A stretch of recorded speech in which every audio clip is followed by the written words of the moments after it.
వనపర్తి జిల్లాలో ధాన్యం కొనుగోలు పారదర్శకంగా నిర్వహించాలని మంత్రి జూపల్లి కృష్ణారావు అధికారులకు ఆదేశించారు. కొనుగోలు కేంద్రాల్లోనే నాణ్యత పరిశీలన, తూకం పూర్తి చేసి రైతులకు వెంటనే రసీదులు ఇవ్వాలని సూచించారు. మిల్లుల వద్ద తరుగు పేరుతో రైతులను ఇబ్బంది పెడితే కఠిన చర్యలు తప్పవని హెచ్చరించారు. యాసంగి సీజన్లో జిల్లాల్లో 3 లక్షల మెట్రిక్ టన్నుల ధాన్యం వచ్చే అవకాశం ఉందని, ఇప్పటి వరకు 1.20 లక్షల మెట్రిక్ టన్నులు కొనుగోలు కేంద్రాలకు చేరినట్లు అధికారులు తెలిపారు.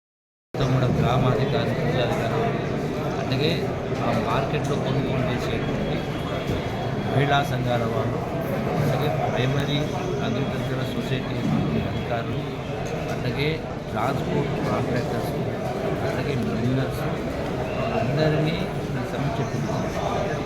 రైతులు ధాన్యం తెచ్చినప్పుడు అక్కడే తూకం చేసిన తర్వాత అక్కడే రసీదు ఇవ్వాలి.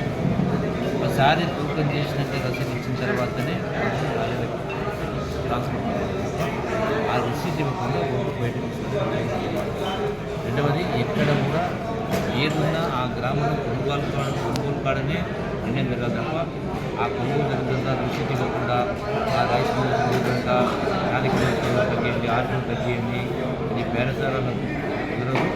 ఖచ్చితంగా అక్కడే చేసి చెప్పింది. అలాగే దీన్ని ఆసరాగా చేసుకుని ట్రాన్స్పోర్ట్ మిల్లర్స్ ఒకరోజు 2 రోజులు అన్లోడ్ చేయకుండా వాళ్ళు చెప్పిన డిమాండ్లు తగ్గించి దాన్ని అవకాశం లేకుండా, అంటే ప్రతి అంశం పట్ల లోతుగా ప్రతి సబ్జెక్టు పట్ల సమీక్ష చేసి రైతులకు న్యాయం జరుగుతుంది.